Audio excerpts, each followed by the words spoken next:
Olá! Iniciamos agora o nosso terceiro módulo do nosso curso Potencializando Talentos através da Educação, com o apoio do Governo Municipal de Jandira, Secretaria Especial da Cultura, Ministério de Turismo e financiado aí pela Lei Aldir Blanc. Vamos lá? No nosso terceiro módulo, nós vamos falar sobre o brincar e a neurociência. Já ouviram falar? A neurociência comprovou que no decorrer de todo o processo de desenvolvimento, mesmo antes do nascimento, o cérebro é influenciado não apenas pela herança genética, mas também pelas condições ambientais, incluindo o tipo de criação, cuidados, ambiente e estimulação recebidos pela criança. Isto é, a criança não nasce pronta, a criança precisa de estímulo, ela precisa ser desenvolvida, ela precisa ser orientada, né? Ela precisa explorar, descobrir, para que ela se desenvolva de uma maneira integral. O cérebro é a porção mais importante do nosso sistema nervoso e atua na interação do organismo com o meio externo, isto é, eu preciso me relacionar com o outro, eu preciso ter um ambiente que me ofereça estímulos e situações importantes para o nosso aprendizado, para o nosso desenvolvimento, né? E aí ele coordena também as questões das funções internas do nosso organismo. O sistema nervoso ele funciona por meio de neurônios, células especializadas na condução e no processamento de informações.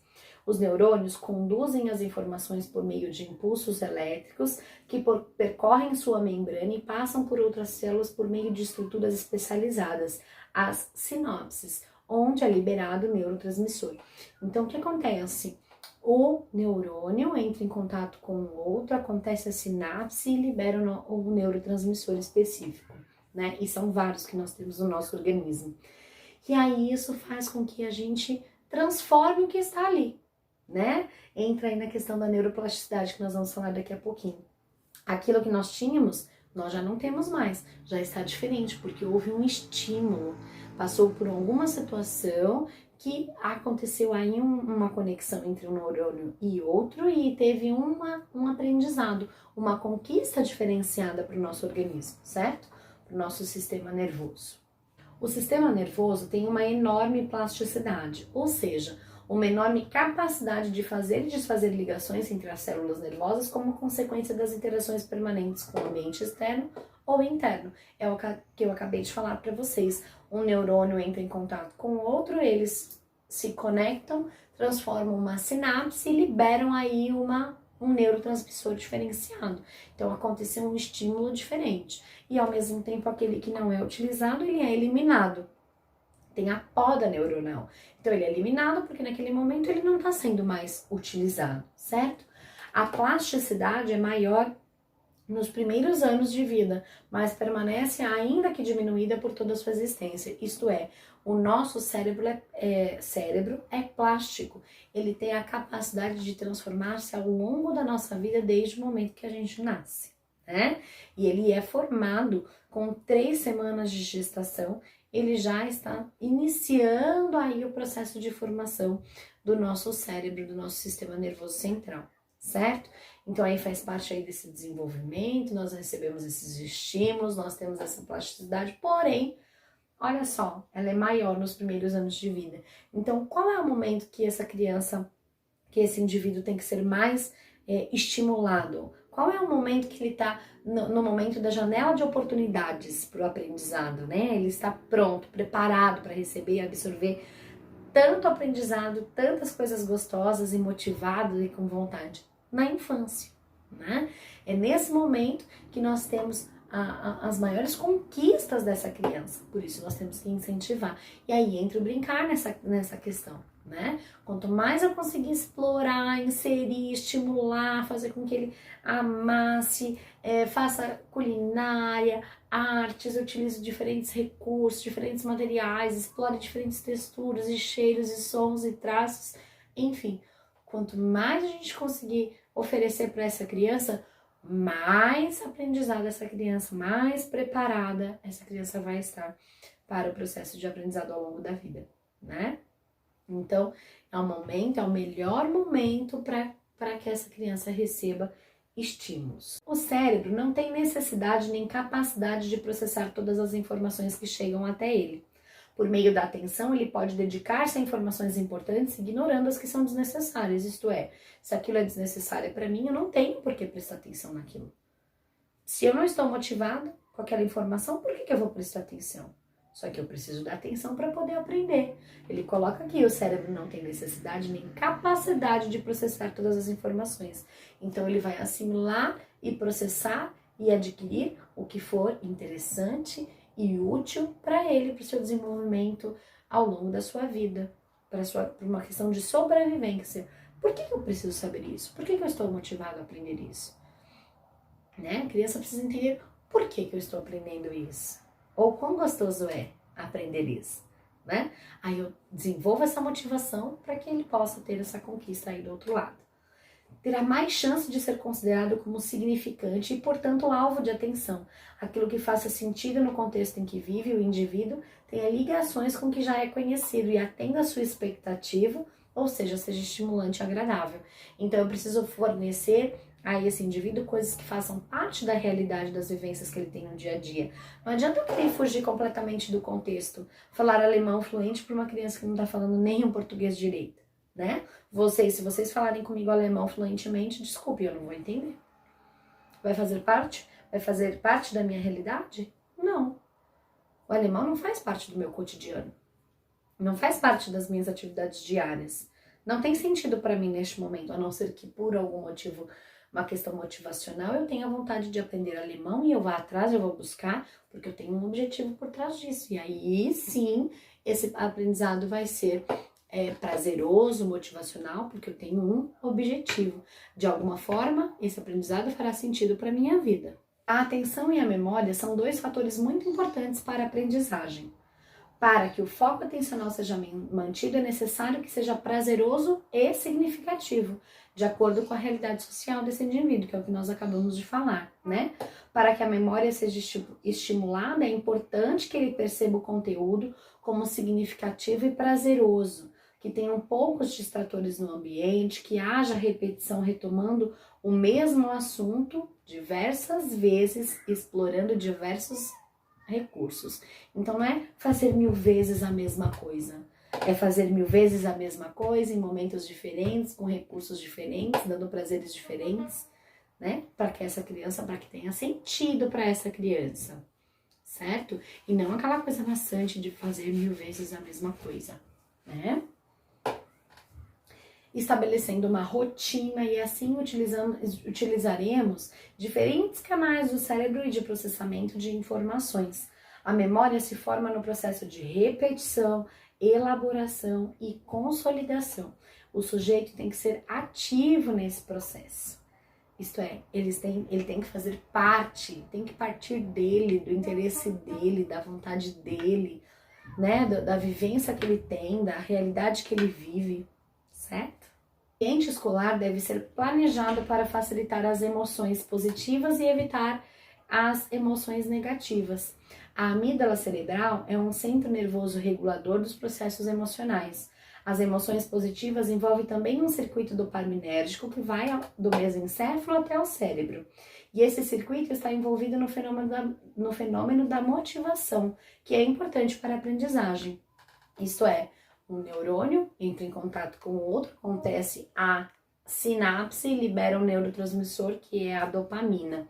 E a dopamina, nesse circuito dopaminérgico que está sendo colocado aí, que vai do mesencéfalo até o cérebro, o mesencéfalo está aqui localizado no nosso tronco encefálico e vai até lá o nosso cérebro. Ok. O que acontece com isso? Quando é liberada essa dopamina no nosso sistema nervoso central, é proporcionado a motivação, a vontade de estar ali, de aprender, né? E aí essa amígdala está no nosso sistema límbico, no nosso sistema nervoso central, né? Que é diretamente ligado às emoções. As emoções podem facilitar a aprendizagem, mas o estresse tem um efeito contrário. Se essa criança não está motivada, se ela está fazendo sob pressão, se ela não tem vínculo afetivo nenhum com essa professora, com essa sala de aula, com o grupo que está ali inserido, ela não tem motivação, ela não aprende. E pode ser ainda um fator um pouquinho pior de criar um bloqueio, né? Um sistema de defesa dessa criança. E aí até você conseguir conquistar novamente é bem difícil, não é impossível, mas é difícil. Então, melhor a gente conquistar pela motivação, pela alegria de estar ali, né? É aconselhável criar condições que levem ao maior autoconhecimento emocional e orientem para uma adequada manifestação das respostas emocionais nas interações sociais. Então, como é que a gente pode responder a diferentes situações na nossa interação com o outro, né? Por que você está chateado com o colega? O que aconteceu? Ah, mas será que ele fez isso porque ele quis? Será que ele não está errado também? Vamos conversar, vamos encontrar uma maneira, vamos conversar. Vem cá, deixa eu te dar um abraço. Ah, você quer o papai? Eu sou o seu papai agora. E brinca, faz disso uma história, conquista uma coisa diferente, né? Para que seja motivacional para ele. As funções executivas podem ser conceituadas como um conjunto de habilidades e capacidades que permitem executar ações necessárias para atingir um objetivo. Elas incluem o estabelecimento de metas, a elaboração de estratégias comportamental, o monitoramento das ações adequadas e o respeito às normas sociais. São coordenadas pelo córtex frontal, que fica localizado aqui nesta região, que tem como um amadurecimento lento e se prolonga até a adolescência. É importante impulsionar o desenvolvimento das funções executivas por meio do ensino de estratégias que o favoreçam, planejando, estabelecendo metas, buscando informações, organizando, identificando erros e corrigindo-os. Então, quando a gente fala de funções executivas, nós podemos fazer isso através do brincar. Então, por exemplo, você organiza lá um espaço na sua escola, né, na brinquedoteca, tem lá o fogãozinho, a geladeira, leva elementos de verdade, um leite, um Toddy e tal. Vamos preparar um leite com chocolate para todos nós? Ah, vamos, legal. Então tá bom, pega lá, tá lá na cozinha, vai lá buscar. Ah, tá bom. Aí a criança abre a geladeira, abre o fogão, abre o armário, o que ela vai abrir? Né? Onde será que está? Ah, mas não adianta pegar só o leite, eu preciso pegar o copo. Onde está o copo? Ah, está no armário lá em cima, na porta da direita, na porta da esquerda, na porta verde, na porta vermelha. Você pode dar orientações. A criança vai lá e pega o copo. Aí, mãe, cadê a colher? Ah, tá na gaveta. Qual gaveta? Na primeira, na segunda. Olha lá o numeral de ordens, né? Tem o cardinal e tem o ordinal, que indica as ordens. Primeira, segunda, terceira gaveta. A terceira, conta até 3, que você... Contagem, 1, 2, 3. Achou? Olha só quantas coisas você está fazendo através do brincar de fazer um chocolate, né? Um leite com chocolate. Então, será que se eu for ali, pegar o copo, pegar o leite, tá aqui, pode fazer. Eu tô resolvendo o problema dessa criança? Eu tenho que criar um problema para essa criança. Eu tenho que fazer com que essa criança pense, com que ela desenvolva o seu raciocínio, fazer perguntas para que ela responda, né? Ela se sinta desafiada a executar aquela atividade, desde que sejam desafios possíveis para ela, para que não traga aí a desmotivação. Algo difícil demais, ela não consegue e ela se frustra. Ok, então como que a gente pode trabalhar isso para ser uma coisa satisfatória para essa criança, né? Então, quanta coisa a gente consegue trabalhar aí no faz de conta, às vezes com 2 crianças, e o professor ali só mediando, né? Joga uma pergunta aqui, joga outra pergunta ali, media daqui, media dali, e vai tendo um resultado. Você está ensinando o planejamento, está estabelecendo metas, está fazendo com que essa criança pense, entre em conflito, se desequilibre, se equilibre novamente. Isso tudo você está desenvolvendo as funções executivas dessa criança. Nós fazemos isso em sala de aula, mas às vezes vocês não sabem linkar isso com a neurociência, né? Com o funcionamento cerebral. E quantas coisas vocês trazem de positivo aí nesse aprendizado. Quando a gente tem um olhar para esse cérebro, para o que a gente pode fazer para desenvolver essas habilidades, melhor será, né? O resultado, porque a gente tem um objetivo, um foco diferenciado naquele assunto. A educação é caracterizada por um processo que envolve aprendizagem. Essa, por sua vez, é mediada pelas propriedades estruturais e funcionais do sistema nervoso, especialmente o cérebro. Os educadores se reconheceram como mediadores das mudanças neurobiológicas que caracterizam essa aprendizagem. Então, hoje nós temos consciência de quanto a nossa atividade transforma esse sistema nervoso dessa criança, né? E essa plasticidade, quanto que a gente consegue conquistar, mesmo as crianças que têm alguma dificuldade de aprendizagem, têm algum transtorno ou alguma síndrome, e a gente consegue conquistar. Às vezes as conquistas não são, às vezes não, todas as vezes as conquistas não são iguais para todos, porque cada um é um, com a sua necessidade, com a sua vivência, com a sua história, com a sua realidade social, certo? Mas que a gente consegue, que seja um pouquinho aqui, um pouquinho ali, mas a gente vai conseguindo aí transformar esse sistema nervoso e criar conquistas e sinapses, enfim, e as coisas vão acontecendo da melhor forma. Brincando de amar, aprende-se a amar. O brincar é que permite viver e aprender a viver.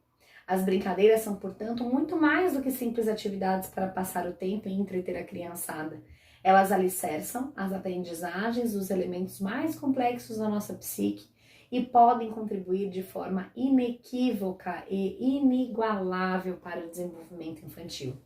A brincadeira pode, então, a ser considerada como uma fonte de energia que impulsa a criança na direção do seu desenvolvimento psicológico e cognitivo. E aí, como que não priorizamos esse brincar, né?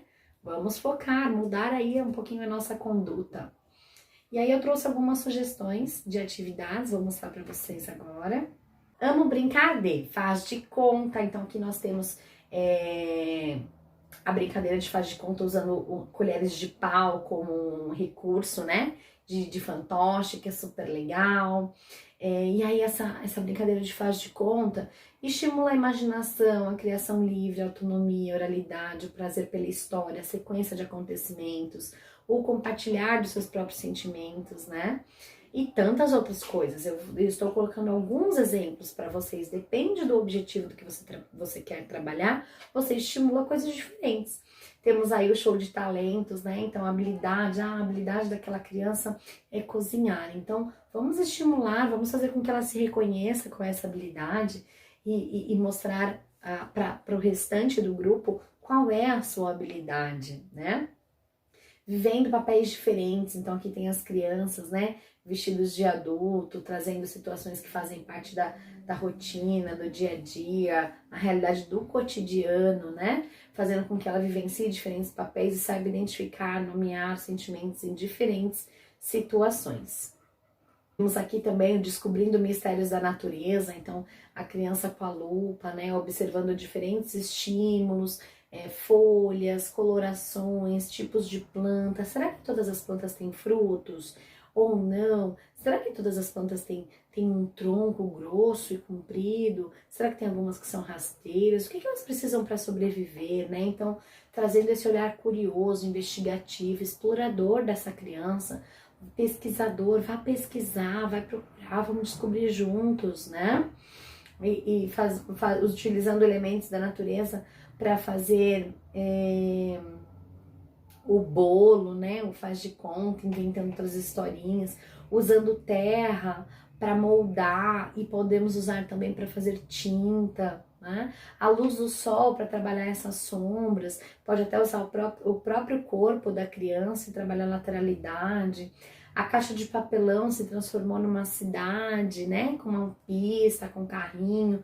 O gelo se transformou em tintas, então você está trabalhando aí cores e a sensação do gelado também é diferente, né?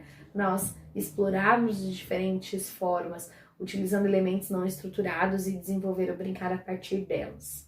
Aqui eu coloquei o faz de conta, né? Com a criança dando banho na boneca, e aí a gente já pode trabalhar as questões das partes do corpo, né? Direita, esquerda, se forem mais velhos, o que é importante para a higiene do corpo. Tem aqui ela trabalhando a psicomotricidade fina, lavou as roupinhas, ensaboou, secou, podemos fazer isso com música também, depois pendurou lá no varalzinho, pintando, utilizando água aqui na lousa, né? E o jogo própria brincadeira de amarelinha, resgatando um pouco essa brincadeira as brincadeiras folclóricas, né? As brincadeiras antigas que são transmitidas aí de geração a geração. E a amarelinha em si trabalha a lateralidade, a sequência numérica, equilíbrio, coordenação motora, tantas outras coisas. O importante é que a gente tenha um objetivo em mente quando essa brincadeira é conduzida, né? E termos um olhar investigativo e realizando registro dessa brincadeira livre, para que a gente possa resgatar o melhor dessas observações, né? E estimular. Qual é o nosso principal objetivo? Estimular a defasagem que essa criança tem, valorizar as habilidades que ela tem, potencializando aí os seus talentos, né? Potencializando aí o seu aprendizado, as suas conquistas, o seu sistema nervoso, certo? É isso aí. Encerramos por hoje o nosso terceiro módulo e espero vocês no próximo, tá bom? Tchau!